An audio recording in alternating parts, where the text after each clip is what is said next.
How do we pursue all our dreams with only 24 hours in a day? How do we learn to love ourselves despite all of our flaws? How do we strive to be better when perfection can't really be attained? Hello, madams! It's your internet ates again, answering your questions and figuring out our own answers as we go along. I am Rizza LANA-SEBASTIAN. I am Ayn Bernos. And you're listening to the Bootcamp for Grown-Ups in Progress, Camp Confidence. Hello, everybody, and welcome back to the Bootcamp for Grown-Ups in Progress, Camp Confidence! Hello mga madam, and welcome back to another episode. We are back in Las Piñas in our studio. Wow! Hey, in our rar! studio! Pero actually, studio to ni Madam Rizza at tayo ay nakikigamit. But thank We you have so a much. team. We have a team. Wow. Thank you. Want to say hi to Jules over there behind the camera. We have Mary over here and Simon as well. So, thank you so much. And of course, editing is Hans. Yes. That being said, hindi naman tayo laging may team. Correct. And hindi naman tayo laging content creator. There was once a time na tayo ay mga 9 to 5 girlies as well. And for today's episode, mga madam, babalik tayo sa panahon na kaming dalawa ni Madam Rizza ay 9 to 5 rin. So, we'll go through our life, yung mga regrets namin, mga horror stories, but also like the best lessons that we've learned, etc., etc., etc. Especially now na we have our own team already and yung mga natutunan namin, mga yun nga horror stories, ichichika natin yan today. It's so exciting because, well, let's give them a background first. So, before we started before ka naging CEO, before nagkaroon ng businesses, before ako naging content creator / freelancer, ano yung ginagawa natin? Ako, I started as a hotelier. So, I finished hospitality management. Then, after that, I started as a gym receptionist. Oh! Hindi ko na lang. I was a gym receptionist before in a hotel. Talaga? And then, so I was a hotelier for 5 years before I finally delved into business. So, sabi ko nga sa mga kwento ko before, I used to really, really love my 9 to 5. I was a corporate girly talaga. I loved customer care, ganyan. I was in sales, I was in the front desk, reception. Talagang client-facing talaga ako. And I thought, yun talaga yung passion ko nung time na yun. Tapos, yun nga, akala ko dati, ang pangarap ko is to be a general manager of a hotel someday. So, kung OG listener ka, madam, alam mo yung kwento kong yan. So, I was in the hospitality talaga. How about you, Madam Ayin? So, if si Madam Rizza, hospitality, girly, and client-facing, ako naman, complete opposite. Ako behind the scenes ako because my very first 9 to 5 job, yun talagang employed ako, payroll, ganyan. I was in digital marketing. So, I was a copywriter and before everything, talagang writer first ako, then creator, host, everything. So, ang ginagawa ko is ako yung nagsusulat ng mga ads for airlines. I have a client na Australian Airlines. So, yung mga Facebook ads nila, ako yung gumagawa nun. Tapos, yung Southeast Asia market, ako yung nagsusulat for them. Tapos, on top of that, before that pala, my part-time job while I was in college, I was a Red Bull girl. So, ang ginagawa ng Red Bull girl, if you guys are familiar with the Red Bull car, yung Mini Cooper, na that goes around Manila. Dinadrive namin yon. Nagpupunta kami sa events, tapos namimigay kami ng Red Bull. So, yun yung trabaho ko before. And it was so fun because it was kind of client-facing, but it was not customer service necessarily. It was more like marketing, events, PR. Tapos super na-enjoy ko siya kasi dun ko na-realize na extrovert pala talaga ako. Dun ko siya na-confirm na I like talking to people, na dun ko actually natutunan na hindi ako ma-intimidate because yung mga kasama ko, yung mga social, mga very, very beautiful, extroverted women na college level. So, ayun, it was such a nice experience, yung 9 to 5 ko and my part-time work. I love it. Speaking of intimidation, madam. I used to always be very intimidated as well sa lahat ng mga customers before, sa lahat ng mga guests. Kasi when you work in a hotel, halos madalas ang clients and guests mo are mga mayayaman, mga affluently rich, opulently rich yan sila.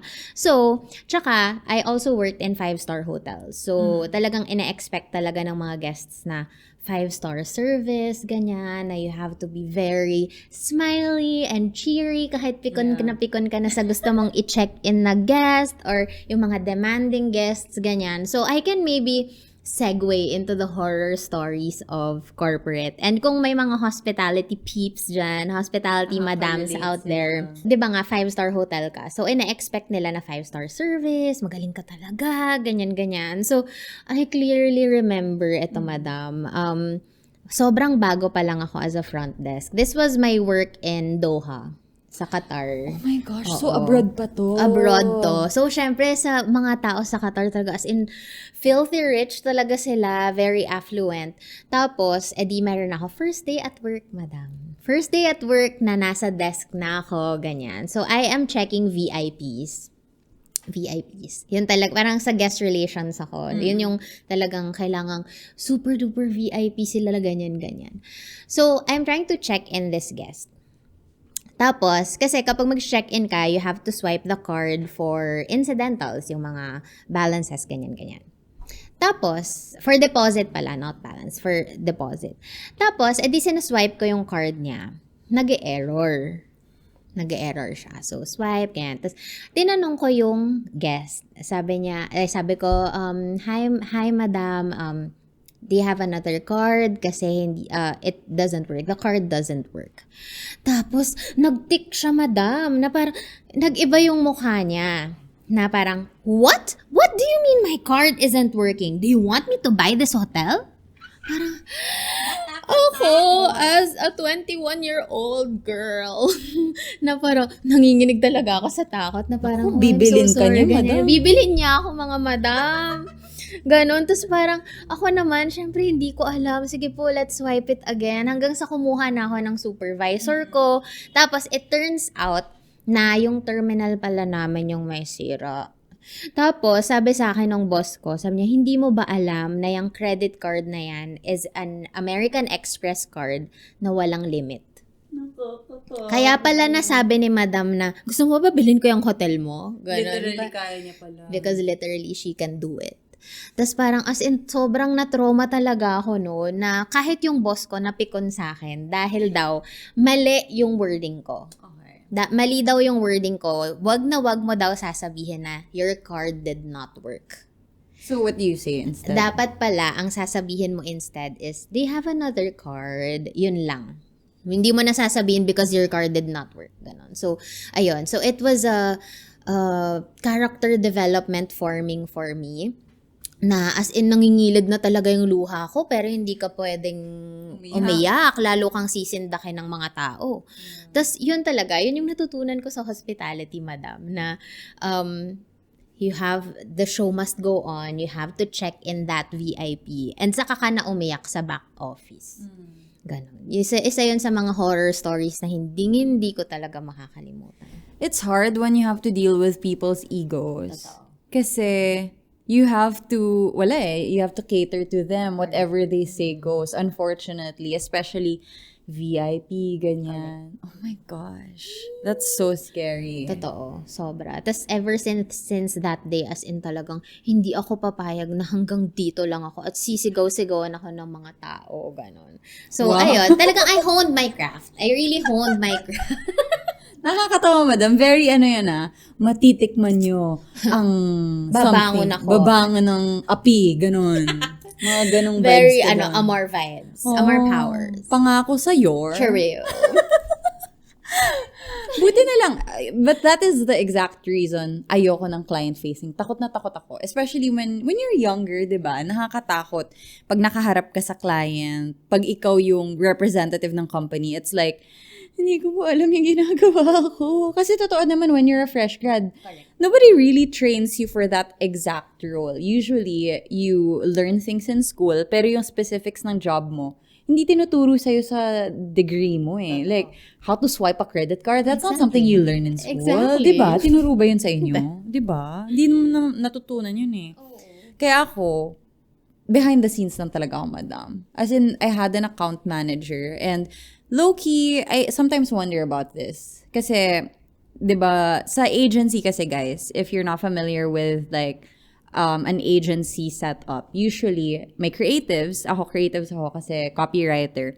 And then, may accounts. Yung accounts, sila yung nakikipag-coordinate with the client. Sila yung kausap ng client talaga. Now, for me, nire-recruit nila ako for accounts. Because, hindi naman sa but Because it's your charm. feeling ko naman, charming naman ako sometimes. Pero, ayoko talaga. Sabi ko, no, I don't want to. Ayoko po. Because takot na takot ako, na-intimidate ako sa clients. Like, thinking about being responsible for the company's, ano mo yun, negotiations. Parang ayoko, ganun. Pero, now, that's a big what if for me. Like, iniisip ko, what if pumayag ako mag-accounts? What if pumayag ako maging brand-facing, client-facing? Ano kayang trabaho ko ngayon? Not to say I'm not happy with where I am now, but it's also just a what if. Like, what if hinayaan ko yung sarili ko mag-yes sa challenge na yan. Ako naman, medyo na no choice ako sa hotel industry. Kasi parang, gustong-gusto ko talagang maging general manager eh. So I have to go through all the departments, know all of those stuff, kung ang goal ko talaga is to be a general manager. And in terms of intimidation, very shy person kasi talaga ako, diba? But I realized na itong mga VIPs na to, itong mga malalaking tao, mayayaman na tao na to, they just want to be serviced. They just want the 5-star service. Tapos ako, as long as I'm doing my work, wala akong tinatapakang tao, and sinaservice ko sila, then I think I'm good. So, yun talaga, madam. As in, ang daming character development in hospitality, which I loved kasi nadala ko rin siya sa business. Ayun. Later, chichika ko din yon. But let's talk about your horror stories. My horror stories. Ay nako. Well, actually, to be fair, hindi naman sobrang dami. It's just that ang hectic talaga ng ahensya life. And I'm sure anyone here who has worked in advertising, in digital marketing, alam nyo na ang bilis ng turnover ng deadline. Sobrang daming kailangan gawin, tas kailangan mabilis. Kasi yung mga trends, alam mo yun, malate ka lang ng konti, wala na, irrelevant na yan. So, ang pinaka-horror story ko was, hindi ko na-set yung boundary ko with my account manager. Kasi yung account manager yung nag-yes sa client, yung kausap ng client. So, nakakaloka. Thinking about it stresses me out. Kasi nag-request yung client ng 3 months worth of content for Facebook. 3 months. 3 months. Can you imagine? 3 months na everyday may post. Yeah. Tapos ako lahat magsusulat. Ako naman, yes po. Siyempre, tayo nahiya tayong mag-say no nung araw. Yan, nung time na yun parang kakayanin. Kinaya. Nakakaloka. You know what I did? I slept sa office. I got this big-ass whiteboard. Tapos, dun ko nilagay yung calendar. Gumawa ako ng calendar. Tapos, X. Tapos na. Tapos, I slept over. As in, dumating ako sa office 10 a.m. Ang uwi ko, 3 p.m. the next day. What? Kasi tinapos ko lahat. Kasi tinanong sa akin, kaya ba yan? Kakayanin ba natin? Sabi ko, yes po. Huwag niyong sasabihin yes po. So wait lang. To clarify, 3 months worth of content overnight? Overnight. Kasi parang ang dami. Hindi ko din alam ba't ako nag-yes doon. Pero kasi, the problem here was, ang daming dadaanang tao for approvals. So, they wanted na isubmit na ngayon or bukas para ma-approve na kay ganito, ma-approve na kay ganyan. Tapos, go na lang, scheduled na. They wanted to get it over with. Tapos parang ako, okay. Like, Diyos ko, wala na akong maisip. Lahat na ng tourist destinations na promote ko na. Grabe talaga ang hirap. Pero, at the same time, it taught me a very important lesson. And that is, to under-promise and over-deliver. And sobrang important nun because you don't want people to be disappointed. Mas maganda na nag-expect sila ng less from you and then magugulat sila, oh, this is more than what I asked for. Kesa sabihin mo na, kaya po, tapos hindi mo kinaya. So just set your boundaries, know what you can do, tapos just let them sit with it. Na kung hindi mo talaga kaya, just say the truth. Tsaka pwede mo namang politely sabihin na, ayokong mag-say yes just to say yes. I don't want to put your expectations up and then I will not deliver quality work. Pwedeng ganon. So, if I can request na at least 48 hours po or ganyan, I can. Kasi ayoko pong pucho-pucho ang work mo. Yes.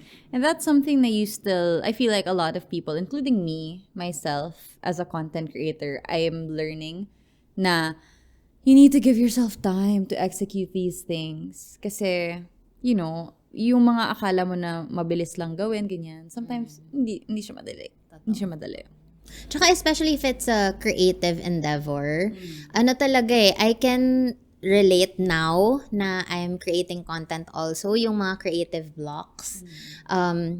Kasi before, parang hindi ko siya gets kasi I've always been in the hospitality industry. Dapat yes sa clients. But right now, working as a creative also, I clearly understand na bakit kailangan at least 2 days or 1 week before a script. Kasi syempre, you have to research, background checks, etc. And then, all of these angles, talagang inaano yan mga shot lists, etc. So, ayun.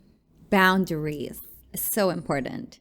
But speaking of boundaries, but not naman with work, with coworkers. I wanted to ask about that because oftentimes that's something that a lot of 9-to-5 workers deal with. You work with other people. May mga ka-work ka na wala kang choice na kasi employed din sila and you deal with them on a daily basis. Have you had experiences na napaisip ka, I just wanna work alone? Ganon. Ayoko na. Maraming times. Single CEO tawa yan. Nung 9 to 5, as in, talaga kasi, tinanggap ko na lang talaga sa sarili ko, madam, na I feel like in every workplace I've been to, ako kasi very, over-deliver and under-promise kind of person talaga ako as a team player. So, minsan, nafu-frustrate ako na parang, oh my God, at ganito yung effort na pinuput ko. Tapos siya parang, bare minimum. Tapos pareho kami ng ginagawa. Na sweldo. Nakakapikon, di ba? Totoo naman. Nakakapikon talaga. Pero I just made peace with the fact na as long as I'm doing my job, kung kailanganin ko man ng tulong nila, I will communicate na ganito, I need this from you. And then, as long as ma-deliver ko yung promise ko, I'm good. Yeah. Kasi at the end of the day, whatever your output is, speaks about you as a person. And I'm sure mananotice rin naman yun Mananotice yun ng superiors mo, mananotice yun ng customers mo. So, yung sa akin, madam, opposite ako actually. Because I kept thinking about this. Like, meron ba akong nakaalita na coworker? And parang ako, wala. In the sense na wala naman ako talagang naging problem personally. But I remember there was a time kasi na I took a leave na 3 weeks or 2 months I was gone because I studied. And then, pagbalik ko, merong another employee na bago, may new hire na maarte. Maarte ako, di ba? Artihan lang. Maarte talaga. So, sabi sa akin, nung mga coworkers ko, naku ayin, may bagong hire, maarte din, magka-clash kayo. So ako naman, parang ako, sino ba tong maarte na to na kumukuha ng place ko, ganyan. And then, this was the time na I was going through my breakup from college. Tapos meron akong moment, siguro 1 week since I came back. Tapos 1 week na magkasama kami. Hindi pa kami nagpapansinan nung other maarte girl. Tapos, bigla akong umiyak kasi nga heartbroken ako. Tapos, umiyak ako ganun. Takbo si ate girl na maarte. Sabi niya, oh my gosh, what's happening? Tapos, may dala siyang tissue. Here's tissue. Are you okay? Aww. Can I do anything? We've been best friends ever since. Aww. This is Frankie. You know Frankie, The other right? maarte girl. The other maarte girl is one of my best friends. Aww. And everyone thought, magka-clash kayo, pares kayo maarte. No. We will both be maarte and thrive. Yes, there's two of us now. So dun kami nag-meet sa first job ko and people thought like, oh no, magka-clash sila. There's only one space for one maarte girl. No. Parehas kaming maarte. And now she's CEO na rin siya na sarili niyang agency. May agency sila. So Audify agency. Hi, Frankie. She got promoted to CEO. Slay, that's my girl. So ayun, 'di ba? I love office friendships. I love office friendships and adult friendships. Sa totoo lang, yeah, ang saya. Also girlfriends. Like, people say na, they're full of drama. Hindi rin. Hindi rin. So, yun. Ganyan talaga pagka mga pinapalibutan kayo ng mga girl boss.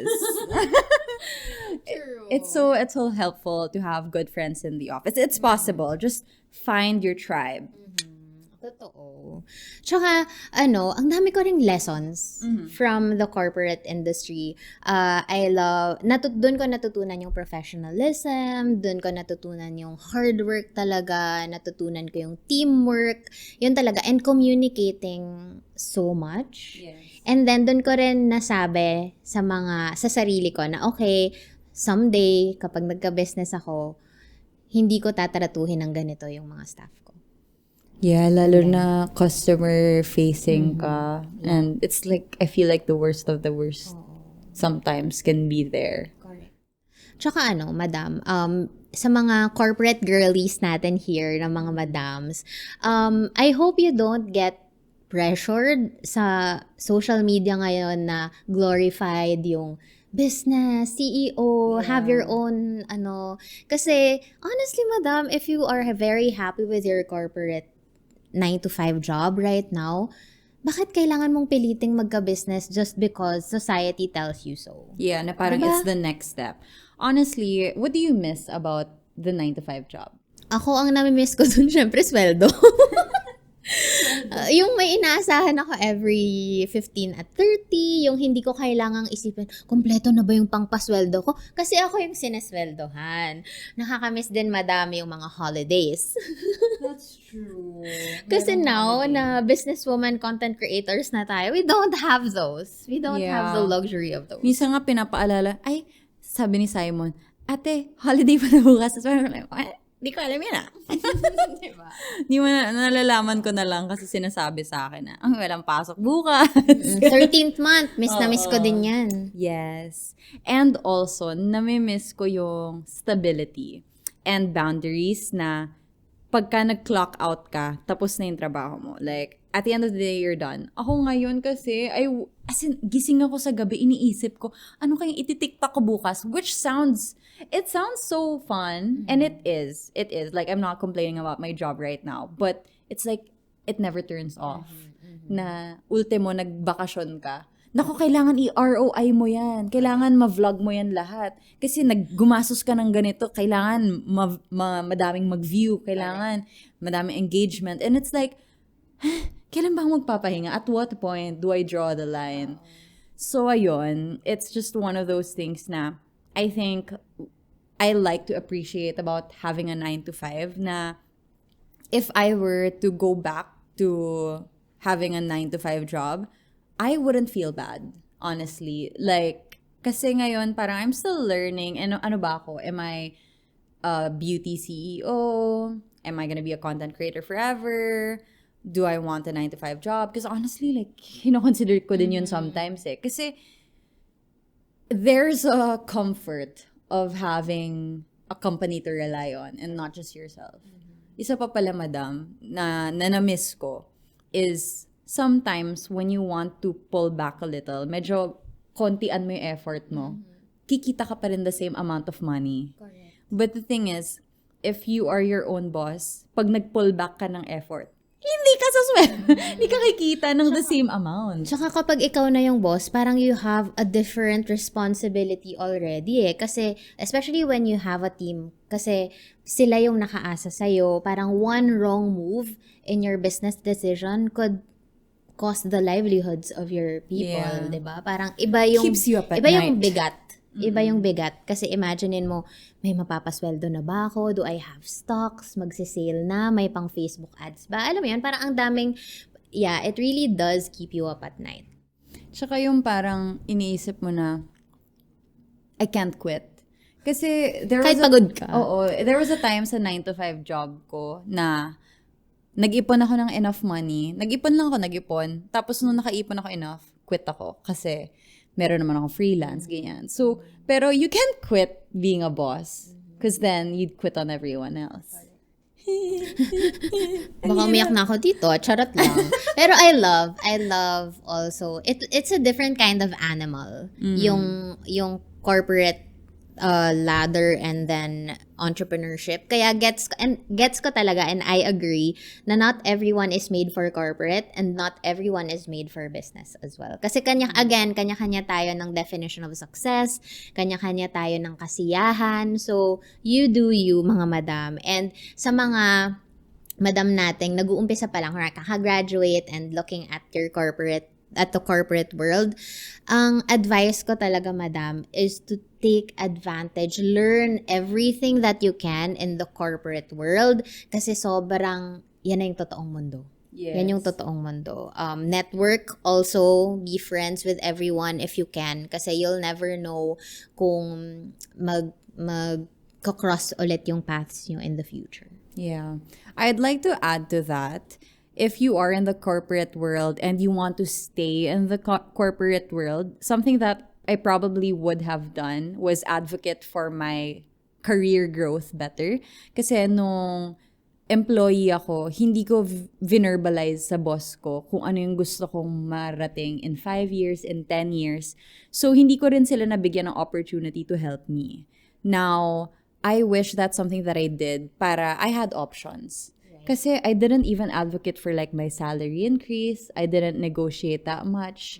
Parang I was always trapped in a corner. So if you guys are doing 9 to 5 and ayaw nyo naman mag-business, ayaw nyo naman mag-freelance, gusto nyo lang yung stability of a 9 to 5 job, go for it. But at the same time, make sure na nako-communicate nyo yung value nyo, yung ginagawa nyo, and yung contribution nyo for the company so that hindi kayo na dedehado. So yun lang naman, mga madam. And if you guys have any other tips, if you guys have anything else you'd like to add, of course, just share this episode on Instagram, Twitter, everywhere. Tag us. That's at Camp Confidence Radio, at Rizza Lana, and at Ayn Bernos. And if you guys enjoyed this episode, please rate us naman 5 stars on Spotify. Minimum. 5 stars minimum. Thank you again so much, mga madam. We will see you on the next one. Bye!